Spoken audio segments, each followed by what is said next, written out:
Hello my dear students. तो प्यारे बच्चों, welcome to all of you in this next class of our metallurgy chapter. Is it okay?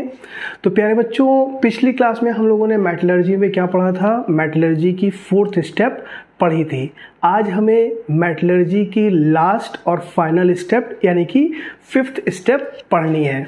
तो चलिए शुरू करते हैं। और आपको कोई प्रॉब्लम आ रही हो तो आप मुझे कमेंट करके बताया करें, है कि नहीं? तो चलिए, लास्ट स्टेप मैंने क्या बताया था आपको? Extraction of crude metal from its oxide form. ठीक है, वो कैसे करते हैं सारी चीज़ें मैंने आपको डिस्कस करी थी। आज हम मेटलर्जी की फिफ्थ स्टेप डिस्कस कर रहे हैं और इसे हम क्या बोलते हैं? Purification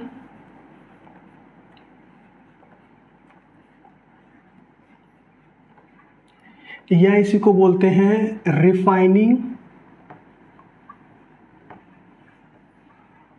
of crude metal.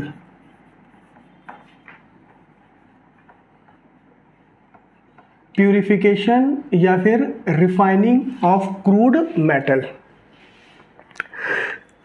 तो प्यारे बच्चों, मैंने आपको पिछली क्लास में बताया था कि मेटल के ओर से जब हम मेटल को ऑब्टेन करते हैं, मेटल को एक्सट्रैक्ट करते हैं, तो ये कैसी प्रोसेस होती है? ये एक रिडक्शन प्रोसेस होती है कि नहीं? मेटल का उसके ओर से एक्सट्रैक्शन कैसी प्रोसेस होती है? एक रिडक्शन प्रोसेस होती है। दूसरी चीज़ मैंने आपको बताया था कि जो मेटल हमें एक्सट्रैक्शन के बाद मिलेगी वो कैसी मेटल होगी? इम्प्योर मेटल होगी। मतलब उसके साथ क्या होंगी?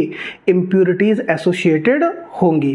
तो इस क्लास में हम यही पढ़ने जा रहे हैं कि वो जो इम्प्योर मेटल होगी, इम्प्योर मेटल को और क्या बोलते हैं? Crude metal. तो इम्प्योर या क्रूड मेटल का प्यूरिफिकेशन या फिर रिफाइनिंग के लिए हमारे पास कौन कौन सी मेथड्स हैं। Is it okay? तो चलिए शुरू करते हैं। तो सबसे पहले बच्चे आप तो ये लिख लीजिए कि क्रूड मेटल किसे बोलते हैं, है ना? तो लिख लो पहला point, impure metal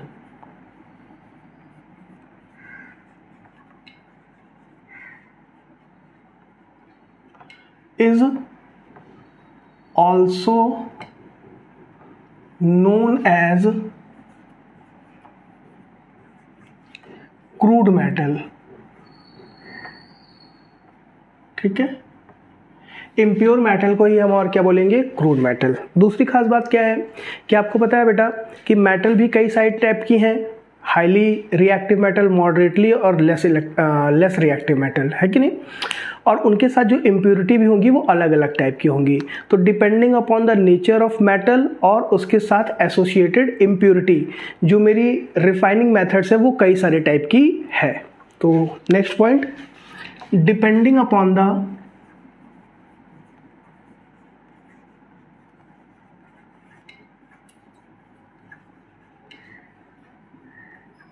nature of metal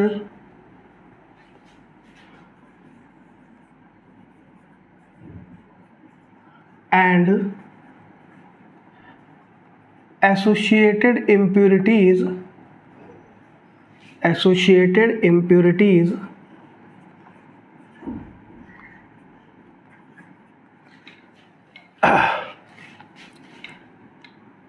various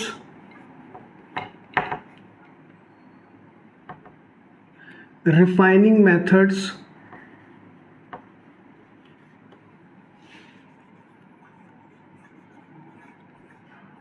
are as follows। तो जो रिफाइनिंग मेथड्स है वो इन सारे टाइप की होती है। जो सबसे पहली रिफाइनिंग मेथड है, it is called liquation. Liquation, है कि नहीं? लिक्वेशन का मतलब क्या होता है प्यारे बच्चों? आप समझ सकते होगे कि सॉलिड जब लिक्विड में कन्वर्ट होता है तो इस चीज़ को हम क्या बोलते हैं? मेल्टिंग या फिर फ्यूज़न, है कि नहीं? सॉलिड जब लिक्विड में कन्वर्ट होता है तो उस प्रोसेस को क्या बोलते हैं? मेल्टिंग या फिर फ्यूज़न। तो वहीं से टर्म लिया गया है लिक्वेशन। ठीक है, अब दो चीज़ें आपसे पूछी जाएंगी, सॉरी क्या क्या चीज़ें पूछी जाएंगी? सबसे पहले पूछा जाएगा लिक्वेशन का प्रिंसिपल क्या है? प्रिंसिपल, ठीक है।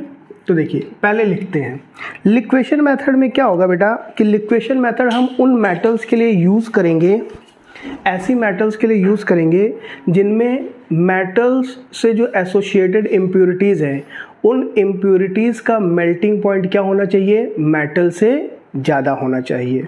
ठीक है, अगर इम्प्योरिटीज़ का मेल्टिंग पॉइंट मेटल के मेल्टिंग पॉइंट से अधिक है तो हम किस मेथड का यूज़ करेंगे, लिक्वेशन मेथड का यूज़ करेंगे for the purification of that metal. कैसे करेंगे वो अभी मैं प्रोसीजर में आपको सिखाऊंगा। ठीक है, तो पहला पॉइंट तो ये लिखेंगे, दिस मेथड इज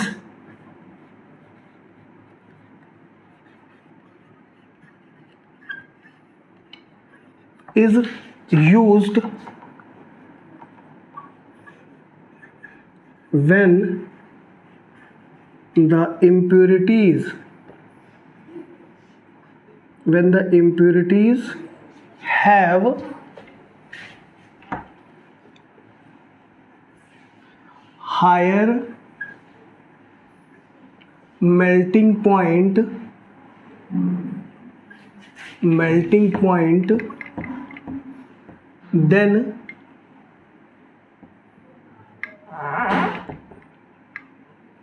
metal। ठीक है, therefore on heating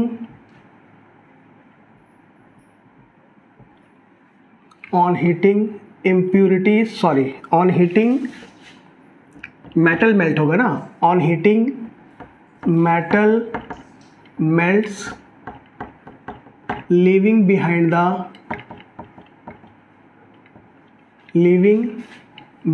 the pure metal।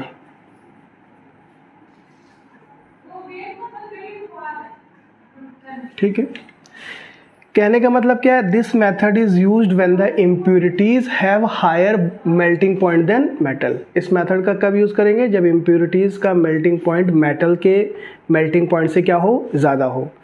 होगा क्या, जब उस मेटल को तुम हीट करोगे तो मेटल मेल्ट हो जाएंगी और इम्प्योरिटीज़ क्या रह जाएंगी, पीछे रह जाएंगी।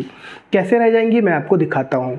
उससे पहले एक पॉइंट और लिख लेंगे, ये मेथड हम किसके लिए यूज़ करेंगे, तो ये मेथड्स उन मेटल्स के लिए यूज़ करेंगे जिनका मेल्टिंग पॉइंट उनसे एसोसिएटेड इम्प्योरिटीज़ के मेल्टिंग पॉइंट से क्या होगा, कम होगा। तो ऐसी कौन कौन सी मेटल्स हैं, तो वो जनरली मेटल्स होती हैं मेरे पास बिस्मथ, टिन, लेड, है कि नहीं, ये सारी मेटल्स होती हैं। ठीक है, तो चलिए लिख लेते हैं इस पॉइंट को भी।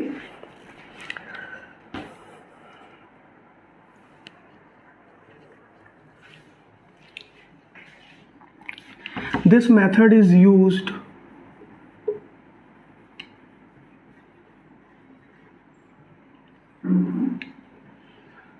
used for the purification of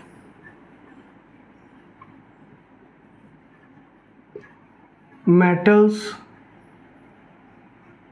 such as bismuth, tin, lead, mercury etc। कोई प्रॉब्लम?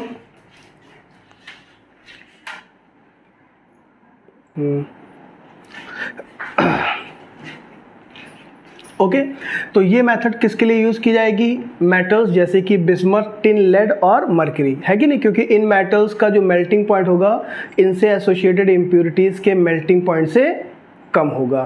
ठीक है, अब प्रोसीजर कैसे करते हैं लिक्वेशन, है ना।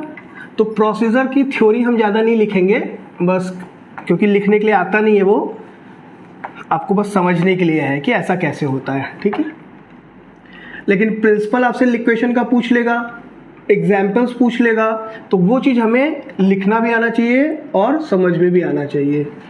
अब हम नेक्स्ट बोलेंगे कि प्रोसीजर क्या है, लिक्वेशन मेथड से मेटल को किस तरीके से रिफाइन करते हैं। तो हेडिंग डाल लेते हैं प्रोसीजर। अच्छा, एक चीज़ आपको याद रखना है कि जो लिक्वेशन मेथड है वो कहाँ पे कराई जाती है, तो वो कराई जाती है जो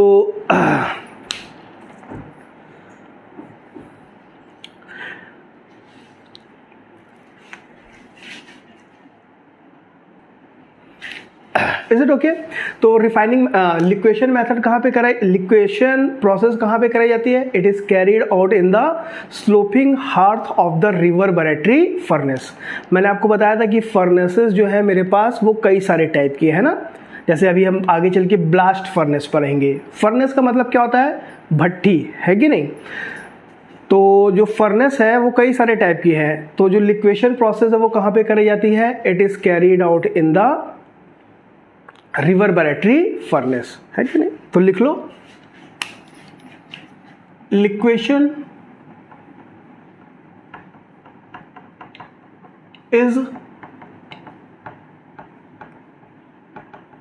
carried out in reverberatory furnace है कि नहीं? फर्नेस का मतलब क्या होता है प्यारे बच्चों? भट्टी, है कि नहीं?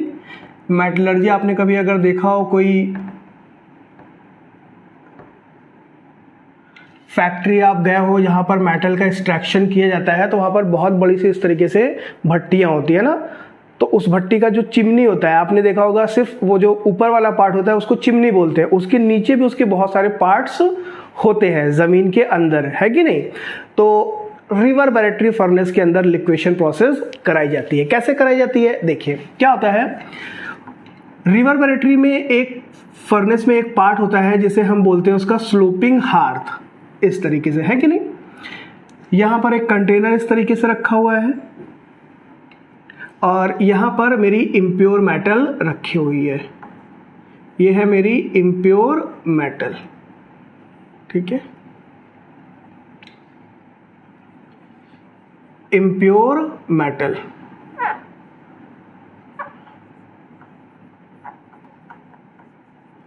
अब हम क्या करेंगे, इस इम्प्योर मेटल को हीट करेंगे।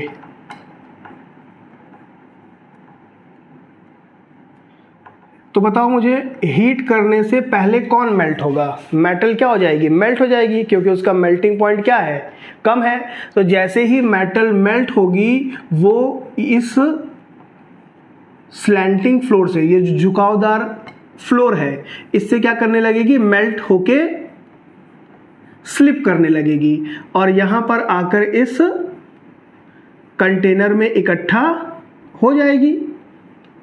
तो ये क्या है? मेरा प्योर मेटल। और जो इम्प्यूरिटीज हैं वो यहीं पर रह जाएंगी। इस तरीके से क्या होगा, मेटल से इम्प्यूरिटीज रिमूव हो जाएंगी, ठीक है? तो याद रखेंगे, लिक्वेशन प्रोसेस कहां पर कराई जाती है? रिवर्बरेटरी फर्नेस के स्लोपिंग हार्थ में, ठीक है? ये एक सिंपल से फिगर से मैंने आपको समझाने की कोशिश करी है। तो this is called the liquation process. Now अब हम सेकेंड प्रोसेस पढ़ेंगे which is called distillation. Second refining method मेरे पास क्या है? डिस्टिलेशन, ठीक है? देखिए, तो सेकेंड मेथड है मेरे पास डिस्टिलेशन।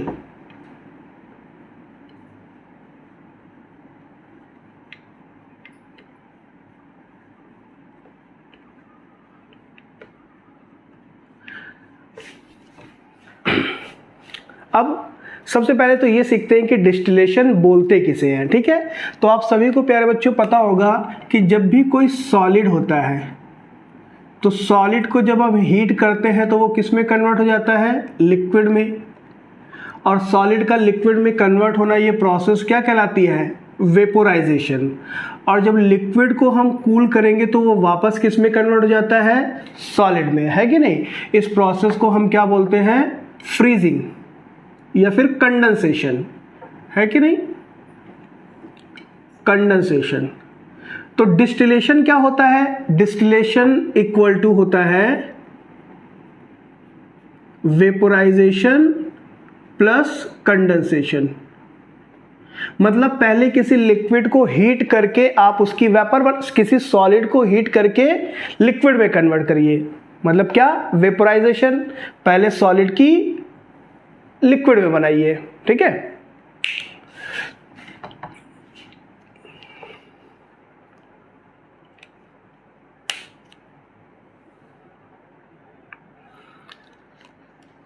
सॉरी यहाँ पे वेपोराइजेशन है ना, डिस्टिलेशन, तो हाँ, तो यहाँ पे क्या होगा, लिक्विड डायरेक्टली किसमें, सॉलिड किसमें कन्वर्ट हो जाएगा, वेपर में ना। सॉलिड से लिक्विड जब बनाएंगे तो इस प्रोसेस को हम सब्लिमेशन बोलेंगे। तो सेम चीज होगा वही।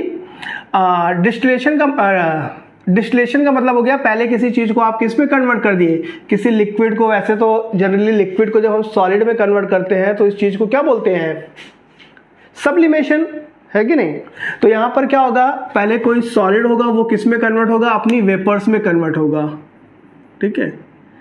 तो किसी लिक्विड या सॉलिड को पहले कन्वर्ट करना वेपर में, वापस से उस वेपर को कूल करके उसे सॉलिड या लिक्विड में कन्वर्ट करना, ये कंप्लीट प्रोसेस क्या कहलाएगी, distillation. Is it okay? I repeat,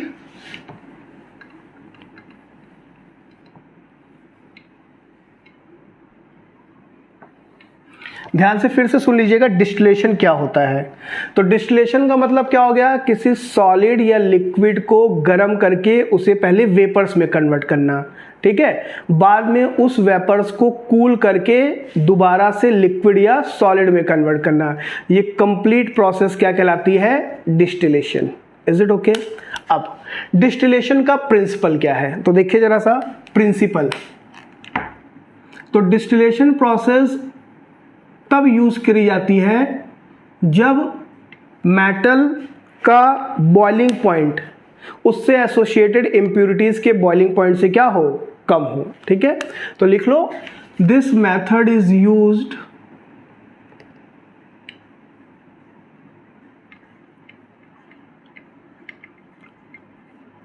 when the impurities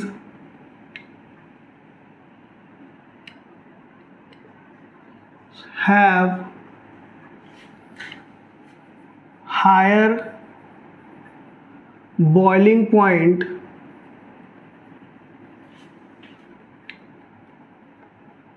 than metal,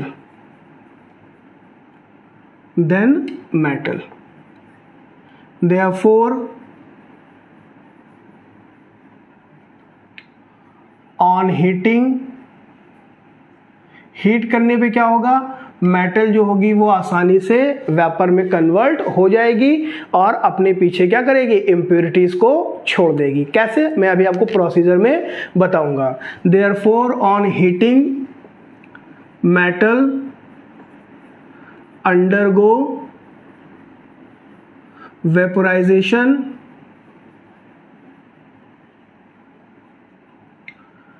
leaving behind the impurities।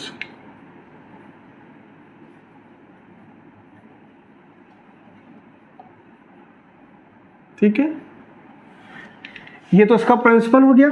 Next point हमसे एक और पूछेगा, डिस्टिलेशन मेथड से हम किन मेटल्स का प्यूरिफिकेशन करते हैं। तो इससे किन मेटल्स का प्यूरिफिकेशन करते हैं, जनरली जिंक, कैंडियम और मरकरी का, क्योंकि इन मेटल्स का जो मेल्टिंग पॉइंट है वो उनकी एसोसिएटेड बॉइलिंग पॉइंट उन इम्प्यूरिटीज से एसोसिएटेड इम्प्यूरिटीज के बॉइलिंग पॉइंट से कम होता है, ठीक है।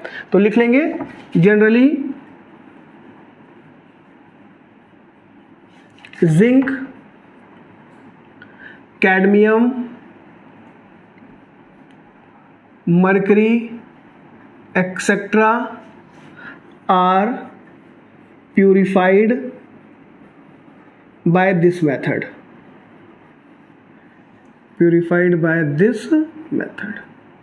ठीक है। अब इसका प्रोसीजर क्या होगा, देखिए जरा सा समझ लेते हैं, सिंपल।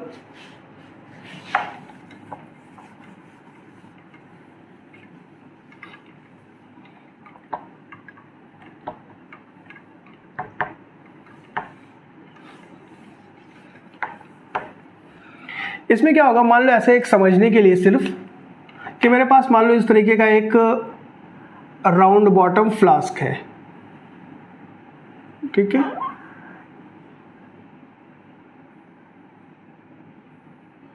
और इस बॉटम फ्लास्क से एक इस तरीके से ट्यूब बाहर निकली हुई है,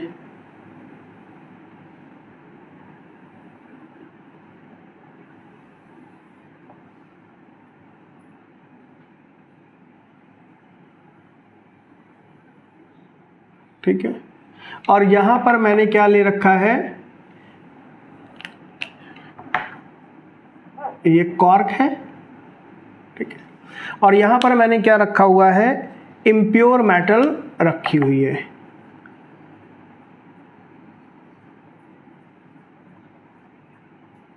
ये है मेरा इम्प्योर मेटल।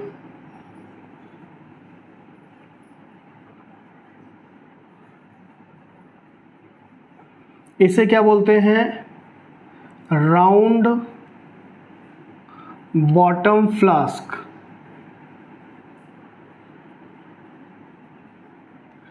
ये जो है जिसमें मैंने बनाया, इसको बोलते हैं कॉर्क। और कॉर्क से ये क्या निकला हुआ है, एक टेस्ट ट्यूब, ठीक है। और यहां पर मेरे पास एक कंटेनर रखा हुआ है,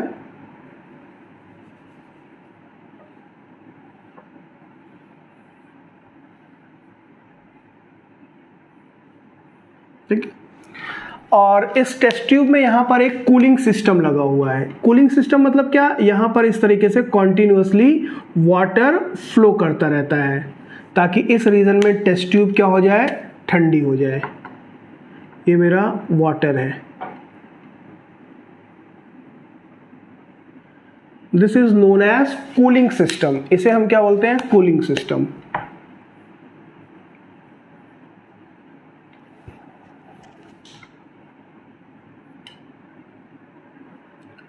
कूलिंग सिस्टम। यहां पे वाटर क्या कर रहा है, फ्लो कर रहा है।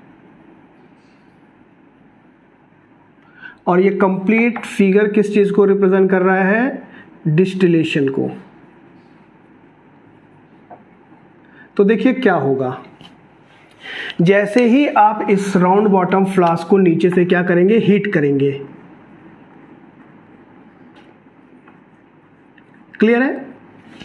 जैसे ही हीट करोगे तो जो मेटल है उसका बॉइलिंग पॉइंट क्या है, इम्प्योरिटीज के बॉइलिंग पॉइंट से कम है, तो मेटल तुरंत ही किस में कन्वर्ट हो जाएगी, वेपर में।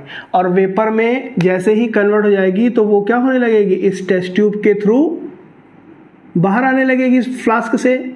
और जैसे ही फ्लास्क से बाहर आएगी और इस कूलिंग सिस्टम में पहुंचेगी तो यहाँ पर टेम्परेचर बहुत कम है, तो ये वेपर्स क्या हो जाएंगी, तुरंत ही किस में कन्वर्ट हो जाएंगी, लिक्विड में या फिर सॉलिड में। और यहाँ पर आकर के क्या हो जाएंगी, वो मेटल्स इकट्ठा हो जाएंगी इन इट्स सॉलिड और लिक्विड फॉर्म। इसे हम क्या बोलेंगे, प्योर मेटल।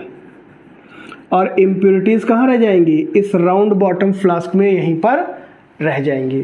तो this is known as distillation process. ठीक है, क्लियर है सभी को, फिगर सभी को समझ में आ रहा है कैसे करेंगे। एक प्रोसीजर है जो मैंने आपको समझाया कि डिस्टिलेशन प्रोसेस किस तरीके से परफॉर्म करेंगे। तो ये हमारा कंप्लीट हो गया डिस्टिलेशन। अब हम नेक्स्ट रिफाइनिंग मेथड पढ़ेंगे विच इज कॉल्ड ऑक्सीडेशन। बहुत इंपॉर्टेंट है। तो चलिए शुरू करते हैं ऑक्सीडेशन। नेक्स्ट रिफाइनिंग मेथड है oxidation. Clear. Third is oxidation.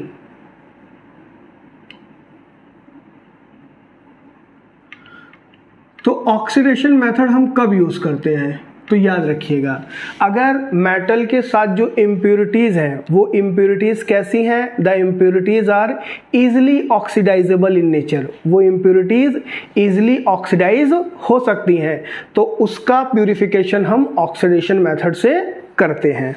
कैसे, अभी सब मैं बताऊंगा आगे आपको। तो लिखो जरा सा, this method is used, this method is used when easily oxidizable impurities are present in crude metal अगर क्रूड मेटल के साथ इजीली ऑक्सीडाइजेबल इम्प्योरिटीज प्रेजेंट है तो इस मेथड का हम यूज करेंगे, है कि नहीं। अब ऑक्सीडेशन मेथड में देखो कौन कौन सी मेथड्स होती हैं। सबसे पहले या लिख भी लो आप, बाय दिस मेथड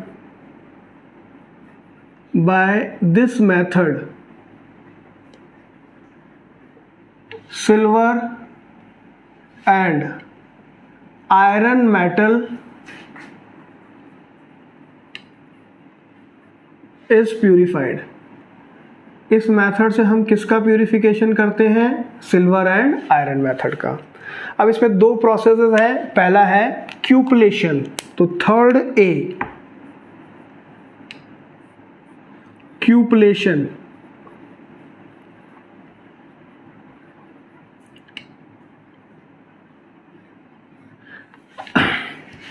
तो प्यारे बच्चों क्यूपलेशन मेथड से हम किसका प्यूरिफिकेशन करते हैं, सिल्वर मेटल का। सबसे पहला तो यही पूछेगा आपसे, क्यूपलेशन मेथड से किस मेटल का प्यूरिफिकेशन करते हैं, तो किसका करते हैं, सिल्वर मेटल का। दूसरा सवाल आपसे पूछेगा कि जो सिल्वर मेटल है उसके अंदर इम्प्यूरिटी क्या होती है, तो सिल्वर मेटल के अंदर इम्प्यूरिटी होती है लेड की, पीबी की। और लेड कैसी मेटल है, लेड कैसी इम्प्योरिटी है, इजिली ऑक्सीडाइजेबल इम्प्योरिटी है। That's why impure silver metal का प्यूरिफिकेशन हम किस प्रोसेस से करेंगे, क्यूपलेशन प्रोसेस से। ठीक है, तो पहला पॉइंट तो यही लिखिए, इम्प्योर सिल्वर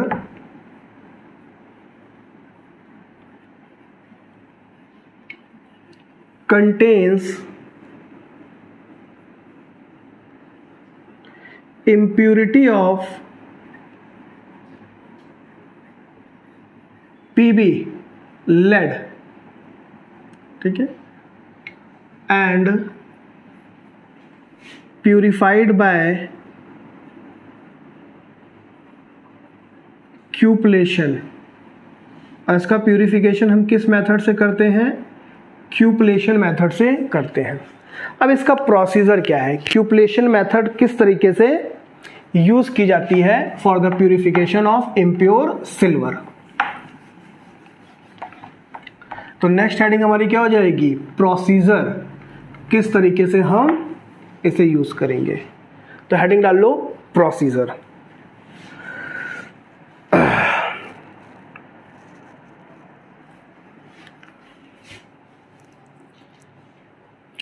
प्रोसीजर देखो, प्रोसीजर में क्या करते हैं, पहले समझ लो फिर लिखेंगे। प्रोसीजर में क्या करते हैं कि हम इस तरीके से एक बोट शेप का बर्तन लेते हैं, एक बोट शेप की कंटेनर लेते हैं, वेजल लेते हैं, जो अभी आप बोलना चाहो, है कि नहीं। ये है मेरा बोट शेप कंटेनर, लिख भी देते हैं बोट शेप, ऐसे लिखो। और दूसरी चीज क्या है कि ये जो बोट शेप वेजल है, कंटेनर है, इसे हम नाम देते हैं क्यूपेल। क्या नाम देते हैं, क्यूपेल। और ये किस शेप का है, बोट शेप का है। ठीक है, अब क्या करते हैं, जो इम्प्योर मेटल है उसको इस क्यूपल के अंदर रख के हीट करते हैं। तो जब हीट करोगे तो मेटल क्या हो जाएगी, मेल्ट हो जाएगी। तो ये मेरी क्या है, impure silver metal, impure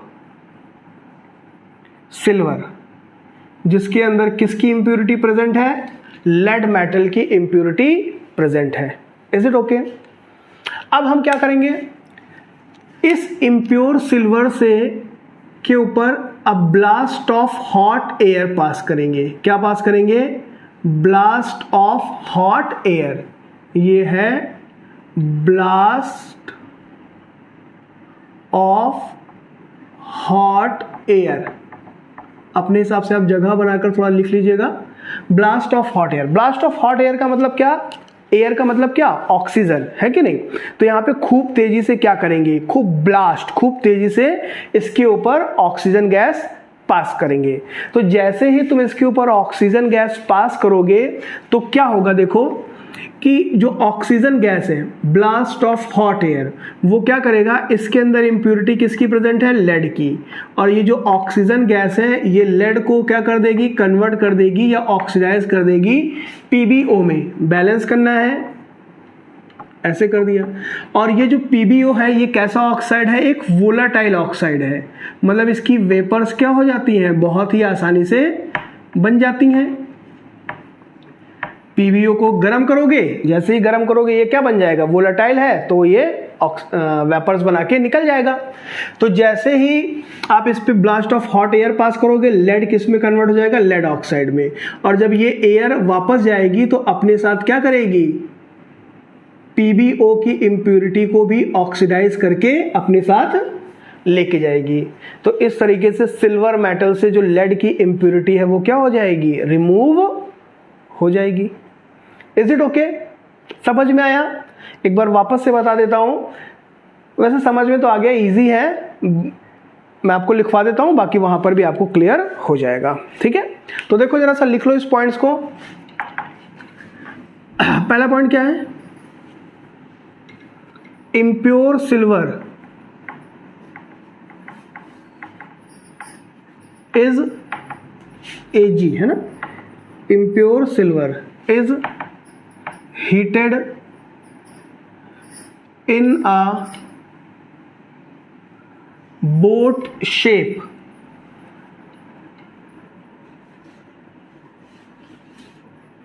crucible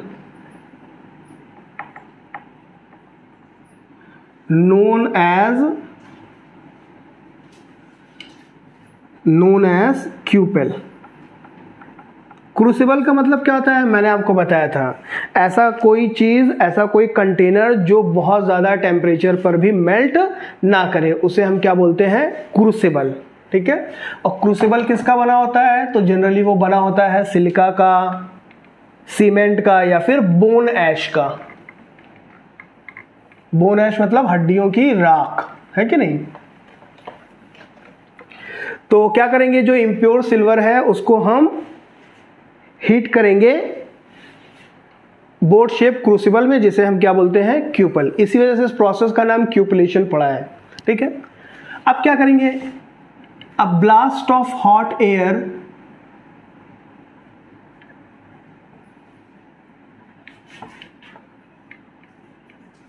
is passed through the cupel, which converts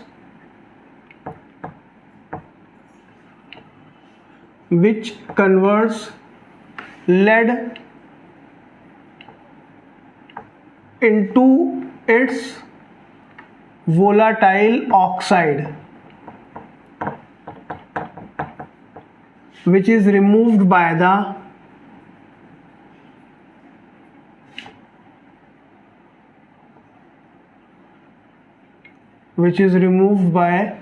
hot air. जो हॉट एयर है वो इसको क्या करेगी, अपने साथ उड़ा करके ले जाएगी, किसे, PbO को। क्यों, क्योंकि ये वोलाटाइल है, आसानी से क्या हो जाएगा, अपनी वेपर्स में कन्वर्ट हो जाएगा। इस तरीके से जो सिल्वर मेटल है वो क्या हो जाएगी, प्यूरिफाई हो जाएगी। तो हमने नेक्स्ट मेथड भी पढ़ लिया, क्या, क्यूपलेशन। दूसरी प्रोसेस होती है बेसेमराइजेशन। थर्ड का B ना, पहला क्यूपलेशन था, अब क्या पढ़ेंगे, बेसेमराइजेशन। समझ में आ रहा सभी को, बेसेमराइजेशन।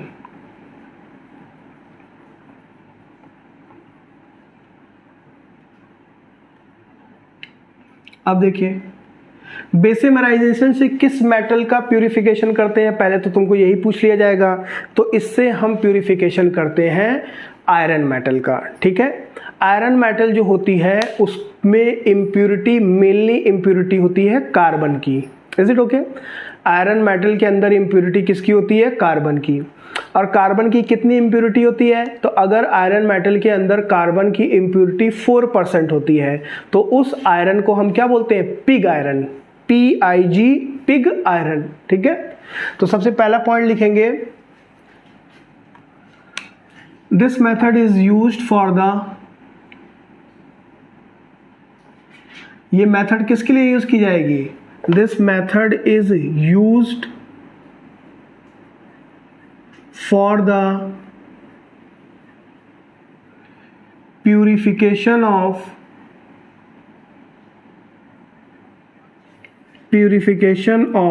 pig iron, which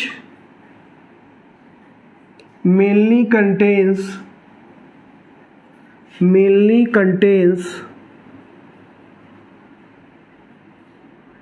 impurity of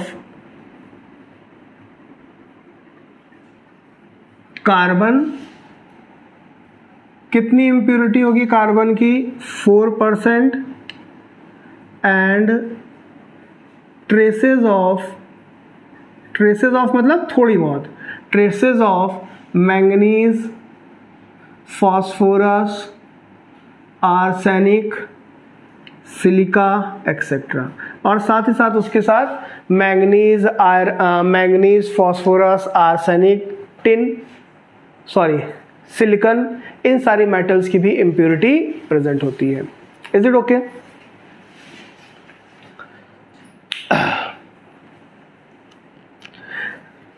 next आपसे सवाल पूछा जाएगा कि बेसिमराइजेशन प्रोसेस कहाँ पर कराई जाती है। तो बेसिमराइजेशन प्रोसेस एक स्पेशली डिजाइंड फर्नेस में कराई जाती है जिसे हम बोलते हैं बेसिमर कन्वर्टर। तो ये पॉइंट भी याद रखेंगे।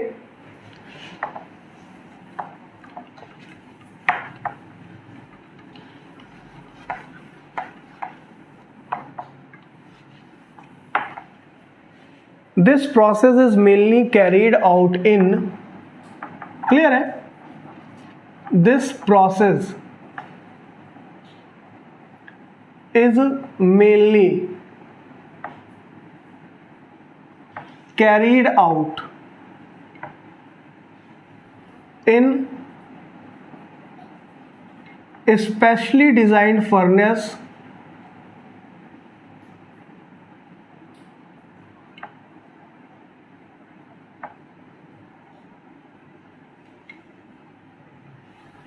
called Bessemer converter,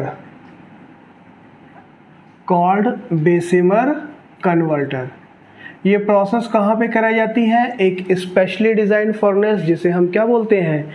Bessemer converter बोलते हैं। ठीक है, प्रोसीजर क्या होता है? तो अब प्रोसीजर लिखते हैं।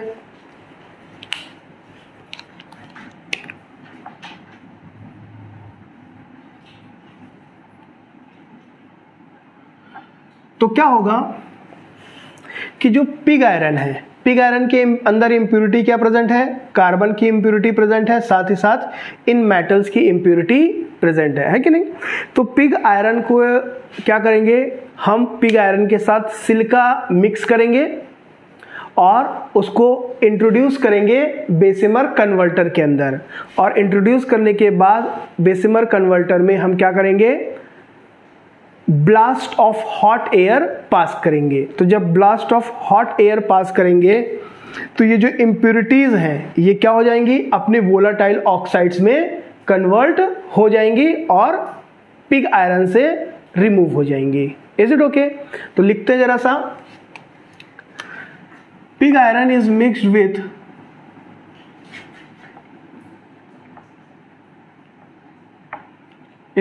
With silica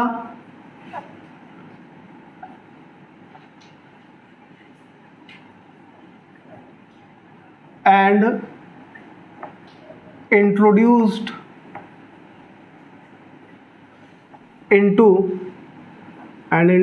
into Bessemer converter.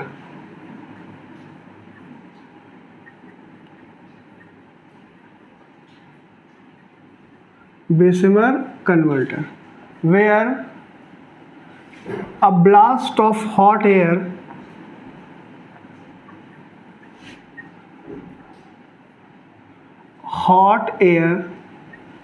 is passed. Next, following changes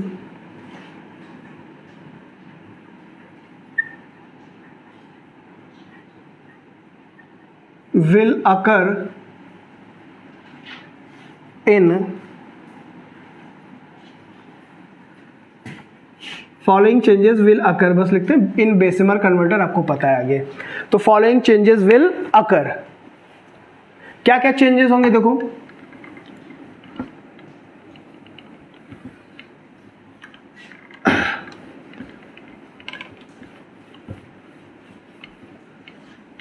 जो मैंगनीज है वो सबसे पहले ऑक्सीजन से रिएक्ट करेगा और कन्वर्ट हो जाएगा अपने ऑक्साइड MnO2 में। और ये कैसा होता है बेटा, नॉन वोलाटाइल होता है ना। फास्फोरस ऑक्सीजन से रिएक्ट करेगा और अपने ऑक्साइड P4O10 में कन्वर्ट हो जाएगा, रिमूव हो जाएगा ये। इसके बाद जो इम्प्योरिटी थी आर्सेनिक की, ये भी एक वोलाटाइल इम्प्योरिटी है, ये कन्वर्ट हो जाएगी अपने ऑक्साइड AS2O3। बैलेंस करना है, यहाँ पे 2 कर दीजिए, यहाँ पे 3 कर दीजिए और यहाँ पर 4 कर दीजिए, ठीक है। इसके साथ ही साथ जो सिलिका की इम्प्योरिटी थी वो भी क्या हो जाएगी, कन्वर्ट हो जाएगी SiO2 में। लेकिन ये कैसी इम्प्योरिटी है, नॉन वोलाटाइल इम्प्योरिटी है ना, सिलिका बालू, ठीक है।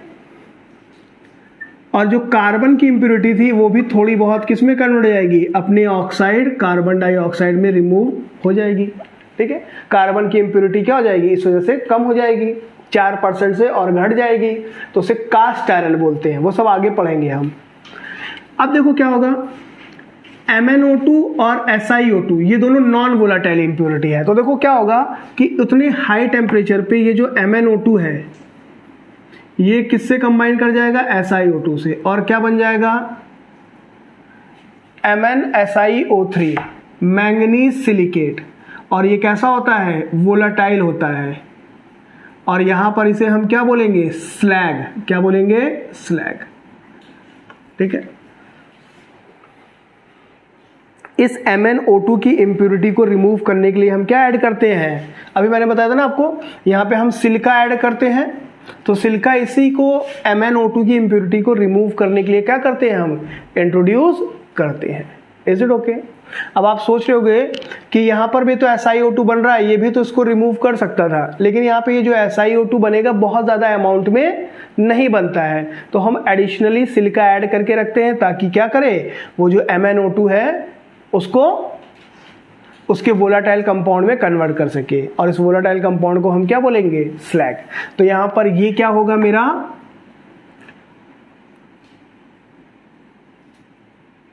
फ्लस्क, और ये होगा मेरा नॉन वोलाटाइल इम्प्योरिटी। लिखने की जरूरत नहीं है। तो इस तरीके से हम क्या कर लेते हैं, बेसिमर प्रोसेस के थ्रू आयरन मेटल का प्यूरिफिकेशन कर लेते हैं, ठीक है।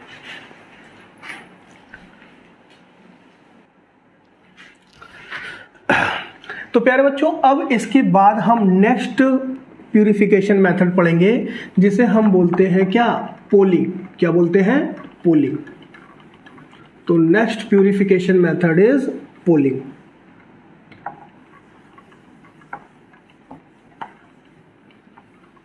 चलिए,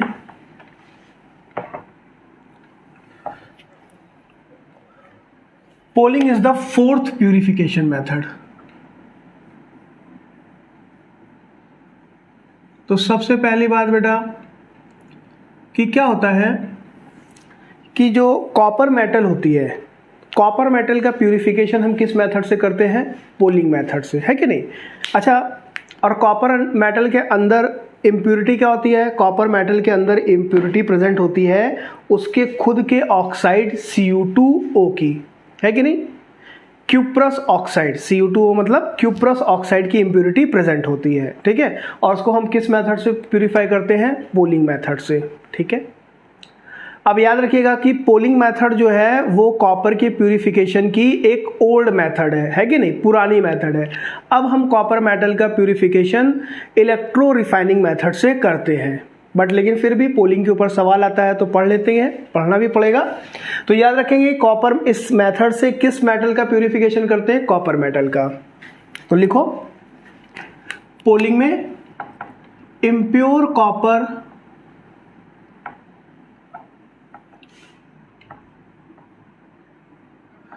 contains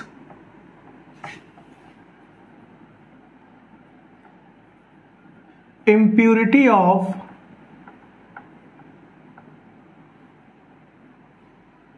its own oxide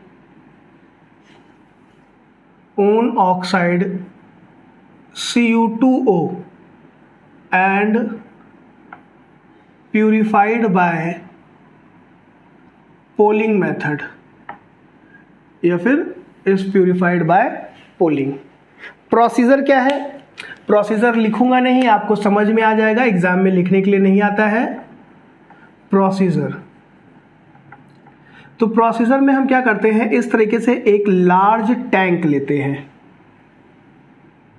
ये क्या है मेरे पास? एक लार्ज टैंक है। इस टैंक के अंदर हम क्या ले लेते हैं? Molten copper metal containing impurity of CO2, मतलब इम्प्योर कॉपर। इसके अंदर हमने क्या ले लिया है? ये इम्प्योर कॉपर, जिसके अंदर किसकी इम्प्योरिटी प्रेजेंट है? Cu2O की। अब इसको हम क्या करते हैं, इस तरीके से ग्रीन लॉग ऑफ वुड, ये क्या है? Green log of would, green log of would. Green log of would का मतलब क्या होता है बेटा? कि लॉग मतलब हो गया लट्ठे, बड़े बड़े जो पेड़ देखा है, वुड मतलब लकड़ी, पेड़। तो जो पेड़ के मोटे मोटे से तने होते हैं, और कैसे होने चाहिए? वो हरे होने चाहिए, सूखे हुए नहीं होने चाहिए। उनसे हम क्या करते हैं, इसके अंदर डाल करके फिर इस मॉल्टन मेटल को स्टिर करते हैं। स्टिर मतलब हिलाना, मथना, जैसे मथानी से हम ऐसे ऐसे स्टिर करते हैं ना, तो इस तरीके से ये ग्रीन लॉग ऑफ वुड डाल करके क्या करेंगे? इसको स्टिर करेंगे। ठीक है, तो green log of would say हम क्या करते हैं? इसको इस तरीके से स्टिर करते हैं। स्टिर मतलब घुमाना।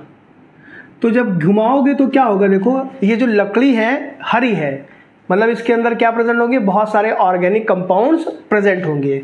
तो जब उन ऑर्गेनिक कंपाउंड्स को हम यहाँ पर, ये जो इम्प्योर कॉपर होता है ये क्या होता है? हॉट होता है, बहुत गर्म होता है। आप चाहो तो लिख भी लो,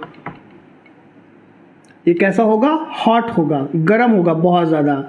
तो क्या होगा कि इस लकड़ी के अंदर क्या प्रेजेंट है? बहुत सारे ऑर्गेनिक कंपाउंड्स प्रेजेंट है, और जब उसे हम इतने हॉट कॉपर के अंदर डालेंगे तो उससे क्या रिलीज होंगी? हाइड्रोकार्बन गैसेस रिलीज होंगी। जैसे कौन सी गैस रिलीज होती है? Methane gas. और ये मीथेन गैस क्या करेगी? जो इम्प्योरिटी है Cu2O की, उसको रिड्यूस कर देगी किसमें? Cu में। कार्बन ऑक्सीजन के साथ रिएक्ट करके क्या बना लेगा? CO2 गैस, जो कि वोलाटाइल होगी, एलिमिनेट हो जाएगी, और साथ ही साथ क्या बनेगा? हाइड्रोजन और ऑक्सीजन कंबाइन करके वाटर बनाएंगे, है कि नहीं? तो ये तो वाटर उसी में रह जाएगा, बाद में ये भी उतने हाई टेम्परेचर पे क्या हो जाएगा? वेपराइज करके बाहर निकल जाएगा। ठीक है, तो देखो Cu2 की इम्प्योरिटी किस में कन्वर्ट हो गई? Cu में, यानी कि इम्प्योरिटी रिमूव हो गई।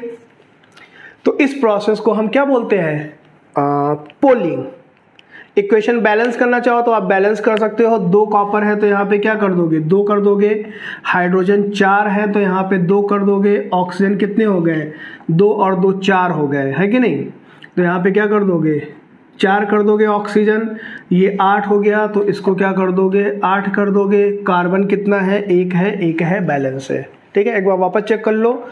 2 और 2 4, ऑक्सीजन 4 है, कॉपर 8 है, 8 है, कार्बन 1 है, बैलेंस है।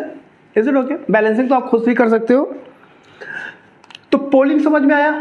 प्रोसीजर पे आपको ध्यान नहीं देना है, प्रोसीजर में है कि नहीं, लिखने के लिए नहीं आता। बस आपसे पूछ लेगा कि पोलिंग मेथड से किस मेटल का प्यूरिफिकेशन किया जाता है प्यारे बच्चों। ठीक है, चलिए वापस बढ़ते हैं next purification method. Next purification method बहुत बहुत बहुत इंपॉर्टेंट है, बहुत ज़्यादा इंपॉर्टेंट है, बहुत बार एग्जाम में पूछी जाती है, और इसके बाद वाली जो पढ़ेंगे वो भी बहुत ज़्यादा इंपॉर्टेंट है, वही दोनों सबसे ज़्यादा पूछी भी जाती हैं। तो इसको मैं पूरा ही रब कर देता हूँ, ठीक है, आप इसको लिख लीजिए। चलिए कोई बात नहीं, लिख लेंगे वापस। अब नेक्स्ट देखिए, नेक्स्ट जो फिफ्थ प्यूरिफिकेशन मेथड है, it is called vapour phase refining. Vapour phase refining. सबसे पहले प्रिंसिपल क्या है, क्योंकि आपसे पूछेगा कि what is vapour phase refining या फिर what is the principle of vapour phase refining, कुछ भी पूछ ले। तो देखो इसमें हम क्या करेंगे कि जो इम्प्योर मेटल होगी उसकी रिएक्शन पहले एक सुटेबल रिएजेंट से कराएंगे। सुटेबल रिएजेंट मतलब एक ऐसा रिएजेंट जो उस इम्प्योर मेटल को कन्वर्ट कर दे एक वोलाटाइल कंपाउंड में, ठीक है। अब क्या करेंगे, उस वोलाटाइल कंपाउंड को हम हीट करेंगे, तो वो वोलाटाइल कंपाउंड डिकम्पोज होके हमें क्या देगा, प्योर मेटल देगा। कैसे देगा, अभी तो कुछ समझ में नहीं आया होगा क्योंकि मैंने ओरली बोल दिया आपको, तो अभी मैं सारी स्टेप्स आपको करके दिखाता हूं, लेकिन पहले डेफिनेशन लिखते हैं कि कैसे हमको एग्जाम में लिखना है, ठीक है। तो जरा प्रिंसिपल देखो, this method is in this method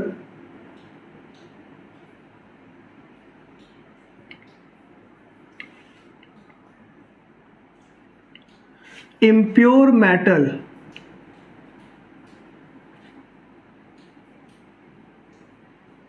is treated with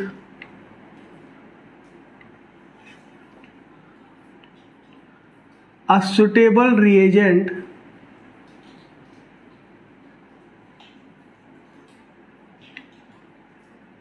at moderate temperature। moderate temperature ना मतलब बहुत ज़्यादा ना बहुत कम, at moderate temperature to convert it into its volatile compound। volatile compound दिख रहा है आपको, ई लिखा हुआ है, ये volatile compound। तो पहले क्या करेंगे कि जो इम्प्योर मेटल है उसकी रिएक्शन एक सुटेबल रिएजेंट से मॉडरेट टेम्परेचर पे कन्वर्ट कराएंगे ताकि वो अपने एक वोलाटाइल कंपाउंड में कन्वर्ट हो जाए, comma then this volatile compound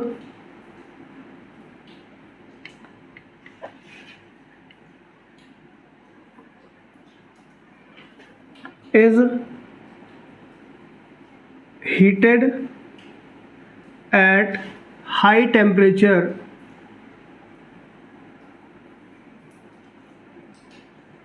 heated at high temperature heated at high temperature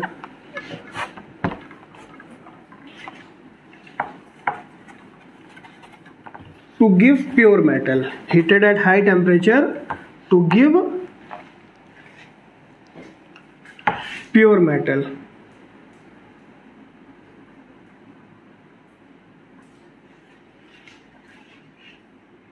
ये तो आ गया इसका प्रिंसिपल या फिर प्रोसीजर, है कि नहीं। अच्छा, आपसे प्यारे बच्चों वेपर फेज रिफाइनिंग में एक क्वेश्चन और ऐसे पूछेगा, मतलब पूछने का तरीका एक और होगा, आपसे पूछेगा what are the two basic requirements for a metal for purification with vapour phase refining. मतलब मेटल के अंदर ऐसी क्या दो रिक्वायरमेंट होनी चाहिए, या वेपर फेज रिफाइनिंग के लिए दो बेसिक रिक्वायरमेंट क्या होनी चाहिए। इज इट ओके, आपसे पूछेगा what are the two basic requirements for vapour phase refining. Vapour phase refining के लिए दो बेसिक रिक्वायरमेंट क्या है, तो उसके लिए भी लिखो नेक्स्ट पॉइंट। ये तो डेफिनेशन आप पूछोगे what is vapour phase refining, जब बोला तो ये लिखोगे। Next, the two basic requirement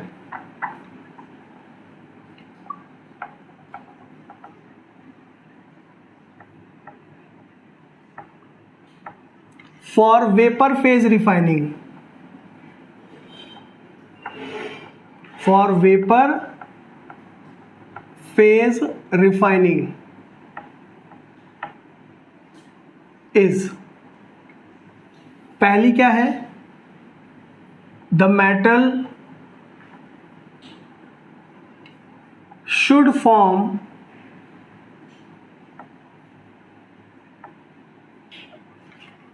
form a volatile compound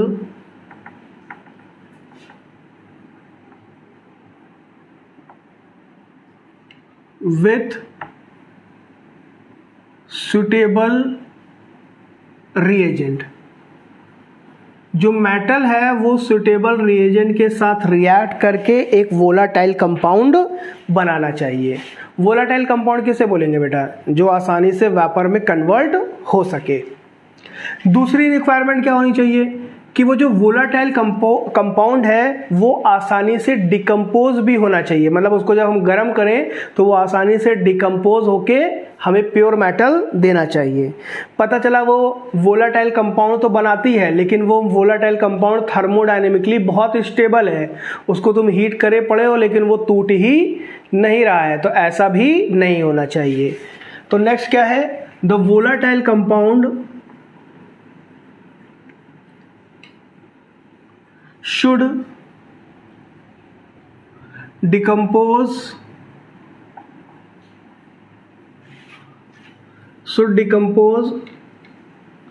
to give pure metal। तो समझ में आया। तो वेपर फेज रिफाइनिंग की डेफिनेशन आप ऐसे भी लिख सकते हो या फिर ऐसे भी लिख सकते हो, है ना। वैसे जनरली आपसे वो पूछ सकता है किसी भी तरीके से, वो आपसे ये भी पूछ सकता है कि what are the 2 basic requirement for vapour phase refining, तो आप इस तरीके से पॉइंट वाइज लिखोगे, ठीक है। डेफिनेशन पूछता है तो इस तरीके से लिखोगे। अब आगे बात करते हैं, वेपर फेज रिफाइनिंग से हम किन मेटल्स को प्यूरिफाई करते हैं और किस तरीके से करते हैं। तो वेपर फेज रिफाइनिंग से हम निकिल मेटल का प्यूरिफिकेशन पहले पढ़ेंगे, ठीक है। तो हेडिंग क्या डालेंगे, vapour phase refining of nickel metal. Clear है कि नहीं, बहुत इंपॉर्टेंट है।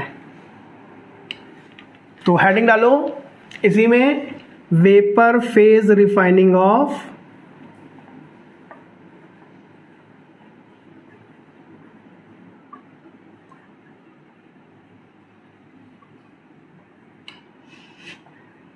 impure nickel,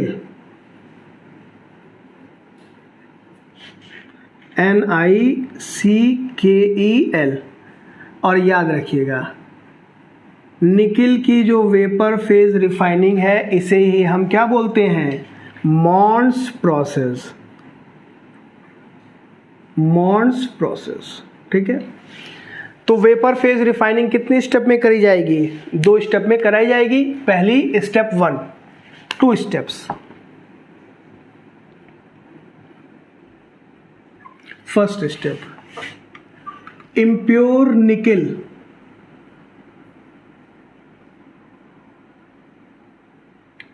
is treated with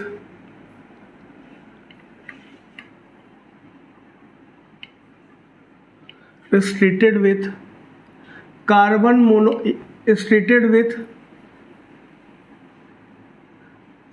monoxide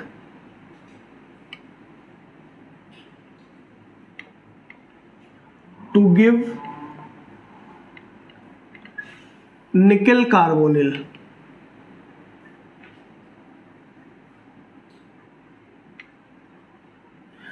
तो पहले स्टेप में क्या करेंगे, देखो ये निकिल मेटल है और ये कैसी है, इम्प्योर है, इसके साथ इम्प्योरिटी चिपकी हुई है। तो निकिल मेटल की फर्स्ट स्टेप में हम रिएक्शन किससे कराएंगे, एक सुटेबल रिएजेंट से, और वो सुटेबल रिएजेंट यहाँ पे मेरा पास क्या है, कार्बन मोनोऑक्साइड, ठीक है, या फिर इसी को कार्बोनिल ग्रुप भी बोलते हैं। अब जब इससे रिएक्शन कराओगे तो कार्बोनिल ग्रुप या कार्बन मोनोऑक्साइड इसको कन्वर्ट कर देगा इसके एक कंपाउंड NiCO4 में, ठीक है। अब बुक में देखोगे तो ये वाला स्क्वायर ब्रैकेट नहीं लगा रहता है, कोई फर्क नहीं है, आप ऐसे भी लिख सकते हो, ठीक है। इसे हम बोलते हैं nickel carbonyl.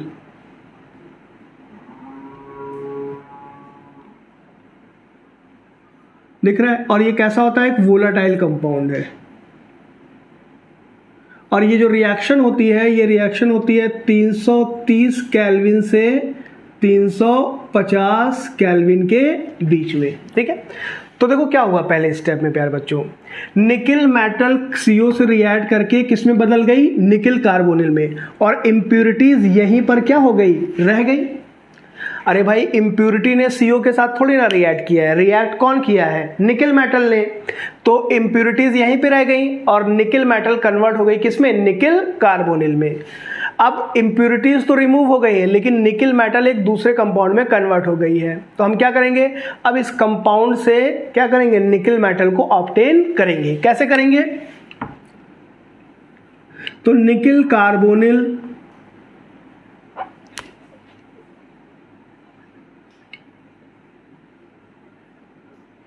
is nickel carbonyl decomposes at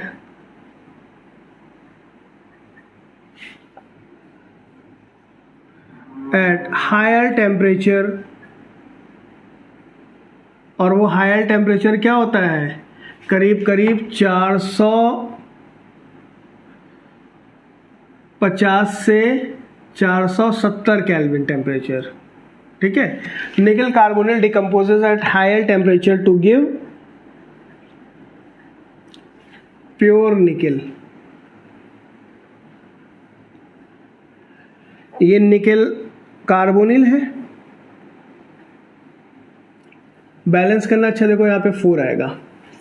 इसे हीट करोगे तो ये डिकम्पोज हो जाएगा और डिकम्पोज होके हमें क्या देगा? निकेल और कार्बोनिल ग्रुप इवेपोरेट हो जाएगा, निकल जाएगा। ये क्या है? Pure nickel. ऐसे लिखो, प्योर। टेम्परेचर यहाँ पे कितना है? 450 केल्विन, ठीक है। तो आपको दिख रहा है कि मान लो ये जो कंपाउंड था, ये वोलाटाइल कंपाउंड नहीं होता, मतलब आसानी से डिकम्पोज नहीं होता। तो ये तो बन गया था, लेकिन इसको हीट करने पे ये टूटेगा ही नहीं, तो हमें प्योर निकेल मेटल नहीं मिल पाएगा। तो जरूरी होता है कि जो ये मेरा कंपाउंड बनेगा वो क्या होना चाहिए? आसानी से डिकम्पोज भी हो जाना चाहिए, ठीक है। तो डिकम्पोज हो जाएगा, ये एयर बन के बाहर निकल जाएगा और निकेल मेटल हमें प्योर फॉर्म में मिल जाएगा। Is it okay? चलिए आगे नेक्स्ट बात करते हैं। तो इस प्रोसेस को हम क्या बोलते हैं? Mond's process. तो याद पड़ेगा, मॉन्स प्रोसेस से हम किसका प्यूरिफिकेशन करते हैं? निकेल मेटल का। मॉन्स प्रोसेस में हम सुटेबल रिएजेंट क्या यूज करते हैं? तो क्या यूज करते हैं? कार्बोनिल ग्रुप या फिर कार्बन मोनोऑक्साइड, CO। क्लियर है? चलिए नेक्स्ट पढ़ते हैं, vapour phase refining of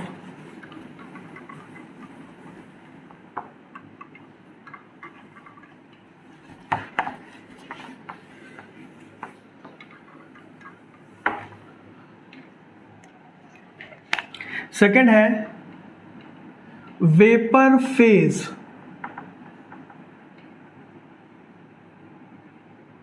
refining of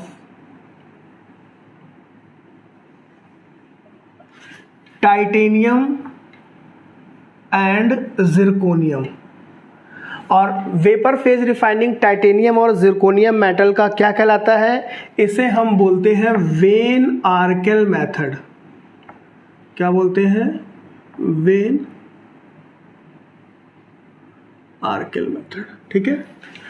तो थ्योरी नहीं लिखूंगा, आप सिंपली समझ सकते हो। देखो ये है मेरे पास टाइटेनियम मेटल, कैसी है ये? इम्प्योर है, और इसकी रिएक्शन हम एक सुटेबल रिएजेंट से कराएंगे, और यहाँ पर वो सुटेबल रिएजेंट होता है आयोडीन। जब इसको साथ गर्म करोगे तो ये किस में कन्वर्ट हो जाएगा? TiI4 में। ये कैसा होगा? वोलाटाइल होगा। अब हम क्या करेंगे? नेक्स्ट स्टेप में इसको हीट करेंगे TiI4 को। तो जब इसे हीट करेंगे तो ये डिकम्पोज हो जाएगा टाइटेनियम में, और आयोडीन जो है वो क्या हो जाएगी, एलिमिनेट हो जाएगी। ये क्या है, प्योर टाइटेनियम। कोई प्रॉब्लम नहीं, थ्योरी में ऐसे ही आप लिख सकते हो खुद से। और जिरकोनियम मेटल का भी बस सेम होता है, जहां जहां पर टाइटेनियम लिखा है वहां पे क्या लिख देंगे, जिरकोनियम। फिर ZrI4 को हीट करेंगे तो ये डिकम्पोज हो जाएगा जिरकोनियम में और आयोडीन में। ये जिरकोनियम कैसा मिल गया हमें, प्योर मिल गया। तो इस प्रोसेस को हम क्या बोलते हैं, वेन आर्केल मेथड। तो याद रखिएगा, आपसे एग्जाम में खूब पूछेगा, वेन आर्केल मेथड से हम किसका प्यूरिफिकेशन करते हैं। तो वेन आर्केल मेथड से दो मेटल्स का हम प्यूरिफिकेशन करते हैं, which is what, zirconium and titanium. अब हम नेक्स्ट पढ़ेंगे जल्दी से, और which is known as what, zone refining, या फिर इसी का नाम होता है क्या, फ्रैक्शनल डिस्टिलेशन। और ये बहुत इंपॉर्टेंट है प्यूरिफिकेशन मेथड, खूब पूछी जाती है एग्जाम में। ठीक है, बस 5 मिनट और। तो नेक्स्ट है मेरे पास फिफ्थ मेथड, फिफ्थ या सिक्स्थ, पहली हो गई वो distillation, second, third oxidation, fourth, fifth, sixth. ठीक है, ये सिक्स्थ है मेरी, और इसको हम बोलेंगे जोन रिफाइनिंग। जोन रिफाइनिंग क्यों नाम पड़ा इसका भी मैं बताता हूं, और इसी को हम एक और नाम देते हैं फ्रैक्शनल डिस्टिलेशन। ठीक है, ज्यादा पॉपुलर है जोन रिफाइनिंग।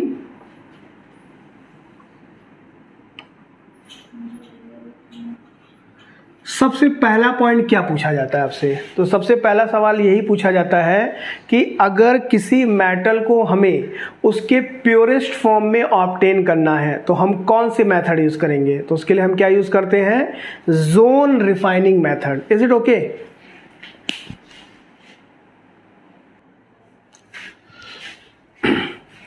तो प्यारे बच्चों, डिस्टिलेशन है, सॉरी जोन रिफाइनिंग, या फिर इसी का दूसरा नाम है फ्रैक्शनल डिस्टिलेशन। देखिए, सबसे पहला सवाल जो आपसे जोन रिफाइनिंग के बारे में पूछा जाता है वो ये पूछा जाएगा कि अगर आपको किसी मेटल को उसके प्योरेस्ट फॉर्म में ऑब्टेन करना है तो हम कौन से मेथड यूज करेंगे, जोन रिफाइनिंग। तो लिख लो, this method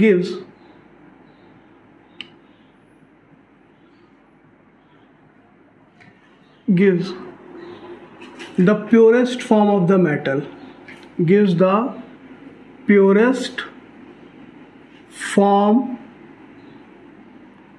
of the metal। Clear है। जोन रिफाइनिंग से हम किसी भी मेटल के सबसे ज्यादा प्योरेस्ट फॉर्म को क्या कर सकते हैं, ऑब्टेन कर सकते हैं। इसके बाद क्या होता है, आपसे ये सवाल पूछा जाता है कि किस टाइप की मेटल्स को हम क्या करते हैं, जोन रिफाइनिंग मेथड से प्यूरिफाई करते हैं। ये बहुत इंपॉर्टेंट है। तो देखिए, जो सेमीकंडक्टर डिवाइसेस होती है बेटा, तो सेमीकंडक्टर डिवाइसेस में हम किसका यूज करते हैं, सिलिकॉन, जर्मेनियम, गैलियम, इन सारे एलिमेंट्स का यूज करते हैं। तो ये जो सेमीकंडक्टर डिवाइसेस हैं इनमें कोई भी इम्प्योरिटी नहीं होनी चाहिए, या फिर बहुत कम इम्प्योरिटी होनी चाहिए। तो जो सिलिकॉन, जर्मेनियम, गैलियम, ये जो एलिमेंट्स हैं जिनका यूज़ हम सेमीकंडक्टर डिवाइसेस में करते हैं, उनका प्यूरिफिकेशन हम किससे करते हैं, जोन रिफाइनिंग मेथड से करते हैं। ठीक है, तो लिख लेंगे next point, silicon, germanium, gallium etcetera, है ना, which are used in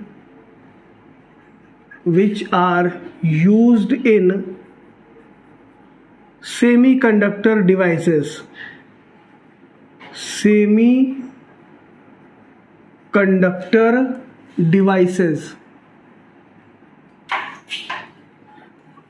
are purified by zone refining.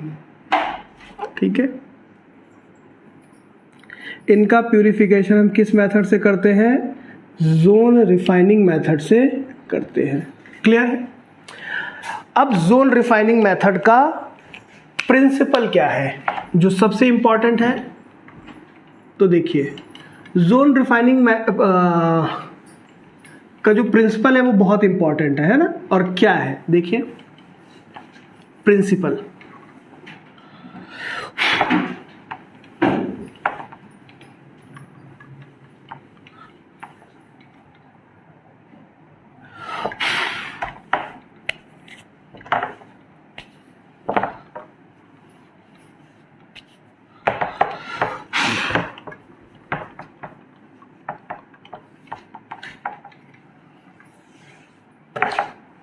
गीला हो गया है बोर्ड।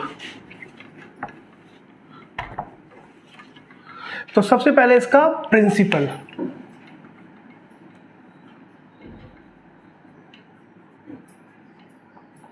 तो जोन रिफाइनिंग का जो प्रिंसिपल है प्यारे बच्चों वो ये है कि जो इम्प्यूरिटीज होती हैं वो मॉल्टन मेटल में ज़्यादा सॉल्युबल होती हैं as compare to solid metal. I repeat कि जो इम्प्यूरिटीज हैं वो मॉल्टन मेटल में मतलब पिघली हुई मेटल में ज़्यादा सॉल्युबल होंगी as compare to solid metal. तो क्या होगा कि जब मॉल्टन मेटल को हम क्या करेंगे, सॉलिडिफाई करेंगे, मतलब जब मॉल्टन मेटल को ठंडा होने के लिए छोड़ देंगे तो लिक्विड किस में कन्वर्ट होगा, सॉलिड में। तो जब सॉलिड में कन्वर्ट होगा तो सॉलिडिफिकेशन सिर्फ किसका होगा, प्योर मेटल का, जबकि जो इम्प्यूरिटीज हैं वो किस में प्रेजेंट रहेंगी, लिक्विड मेटल में। नहीं समझ में आया होगा तो पहले मैं आपको एक बार डेफिनेशन या जो प्रिंसिपल है इसको लिखवा देता हूँ, फिर आपको और अच्छे से एक्सप्लेन करता हूँ, ठीक है। तो देखिए प्रिंसिपल क्या है, the impurities are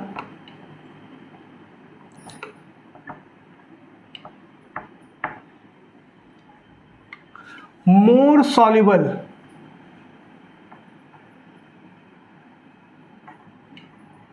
in molten metal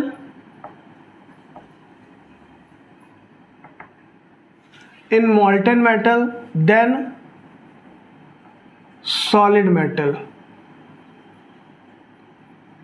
ठीक है, अगर आपके एग्जाम में आता है तो आप इतनी भी अगर लिख दोगे किसमें, प्रिंसिपल में, तो काम चल जाएगा आपका कि the impurities are more soluble in molten metal than solid metal. But इसको और अच्छे से समझने के लिए हम इसके आगे भी लिख रहे हैं, therefore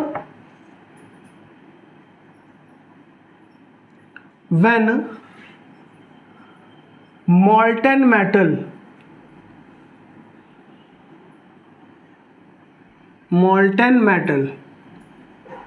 is allowed to cool,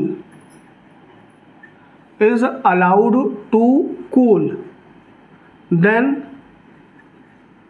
solidification of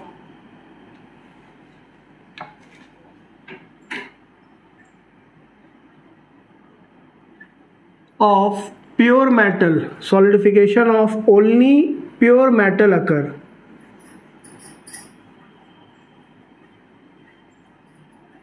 while impurities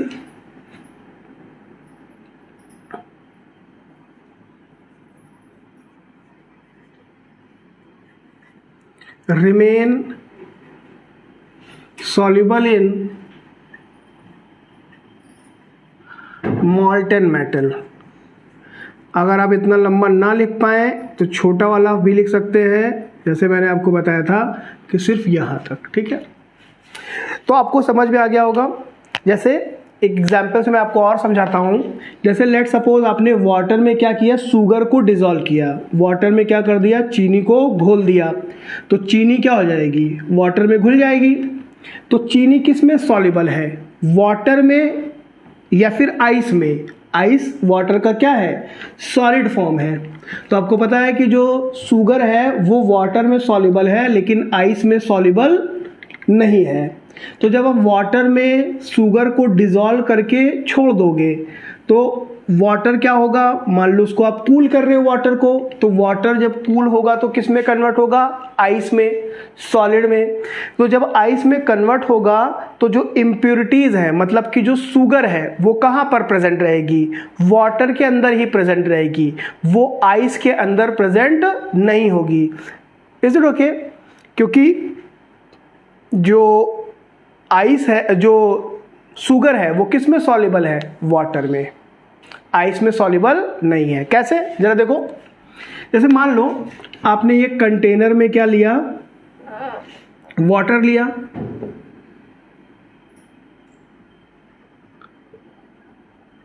और इस वाटर में क्या डिसॉल्व कर दिया? शुगर। ये शुगर है, ठीक है। शुगर को समझ लो इम्प्योरिटी है, और ये जो वाटर है ये क्या है? मॉल्टन मेटल है। क्लियर है? लिख नहीं रहा, समझाने के लिए सिर्फ। अब आप इसको जब क्या करोगे, ठंडा होने के लिए रख दोगे, तो ये जो वाटर है ये किस में कन्वर्ट होगा? सॉलिड में। तो ये वाटर की क्या बन गई? एक लेयर बन गई, सॉलिड लेयर। तो बताओ मुझे, जो शुगर होगी इस सॉलिड वाटर के अंदर प्रेजेंट होगी क्या? नहीं।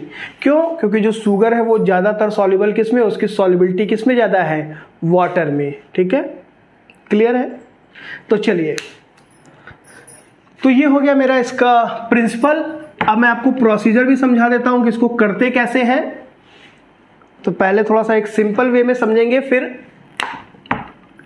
जो हमारी बुक में फिगर बना होता है उसको भी बनाएंगे। ठीक है, तो प्रोसीजर में क्या करते हैं, जोन रिफाइनिंग में जो मेरी इम्प्योर मेटल होती है उसको हम उसको एक रॉड शेप में कन्वर्ट कर लेते हैं। ठीक है, उसका क्या बना लेते हैं? एक रॉड शेप में बना लेते हैं। तो जैसे मान लो ये क्या है, मेरी इम्प्योर मेटल है, ये इम्प्योर मेटल है, और किस फॉर्म में है? एक रॉड के शेप में है। तो हम क्या करेंगे, यहां पर मेरे पास कुछ हीटेड मूविंग रोलर्स होंगे, इनको हम बोलते हैं, ध्यान से समझना प्रोसीजर, ये क्या है? हीटेड मूविंग रोलर्स है, मतलब ये गरम पहिए हैं जो बहुत गर्म होते हैं और ये मूव करते हैं आगे ऐसे, रोलर। तो देखो, जब ये रोलर यहां पर होंगे तो ये वाला जो जोन है जिसके ऊपर ये प्रेजेंट है, ये वाला जोन क्या हो जाएगा? मेल्ट कर जाएगा, पिघल जाएगा। तो ये जोन क्या हो गया है? मेल्ट कर गया है। कोई प्रॉब्लम यहां तक समझने के लिए? अच्छा, कुछ समय बाद क्या होगा कि ये जो रोलर है ये मूव कर रहा है, तो ये मूव करके यहां से अब क्या पहुंच जाएगा? आगे पहुंच जाएगा। तो देखो, पहले ये वाला जोन क्या था? मेल्ट कर रहा था। अब ये वाला जोन जिसके नीचे ये प्रेजेंट है, ये वाला क्या हो जाएगा? मेल्ट कर जाएगा।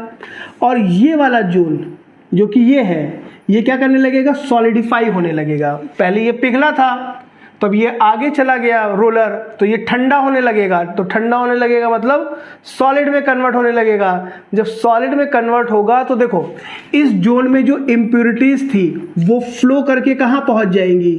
आगे पहुंच जाएंगी, क्योंकि उनकी सॉल्युबिलिटी कहाँ पर ज़्यादा है? मॉल्टन मेटल में। ठीक है, ये इम्प्योरिटीज मेल्ट करके आगे पहुंच गई। तो यहां पर सिर्फ क्या बचेगा? Pure metal. इम्प्योरिटीज आगे चली गई, फिर ये आगे जाएगा, तो यहां से इम्प्योरिटी आगे वाले मेल्ट वाले जोन में पहुंच जाएंगी। Is it okay? तो इस तरीके से पूरी मेटल मेरी क्या हो जाएगी? प्यूरिफाई हो जाएगी। और लास्ट में क्या होगा? ये वाला जो रीजन होगा, यहां पर क्या होगा? सारी की सारी इम्प्योरिटीज प्रेजेंट होंगी।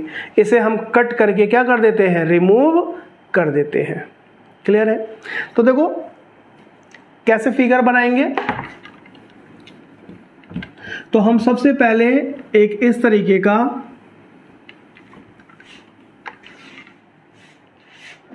बॉक्स लेते हैं जो हमें क्या प्रोवाइड करेगा? एक इनर्ट एटमॉस्फेयर प्रोवाइड करता है। ठीक है,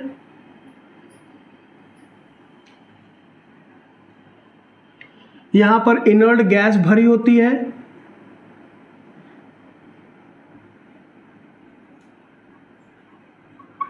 और इसके अंदर मैंने अपनी मेटल को इम्प्योर मेटल को रॉड शेप में ले लिया है।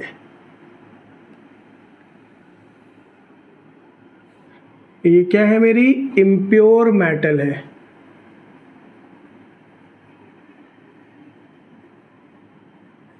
और इसके नीचे यहाँ पर इस तरीके से क्या लगे हुए हैं, ये मूविंग रोलर्स लगे हुए हैं, हीटेड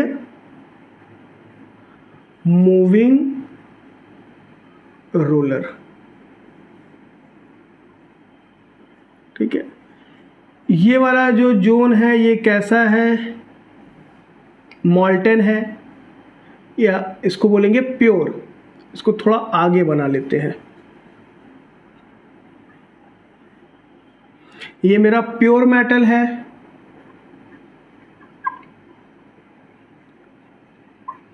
ये वाला रीजन जो है ये मॉल्टेन स्टेज में है इस वक्त, और ये वाला रीजन अभी इम्प्योर है। ठीक है, तो जैसे जैसे ये रोलर आगे चलता जाएगा, इम्प्योरिटीज भी इस रोलर के साथ आगे खिसकती जाएंगी, और लास्ट में हमारे पास सिर्फ क्या मिलेगा, प्योर मेटल बचेगी। Is it okay? तो this is the procedure for the what, vapour zone refining. Is it okay?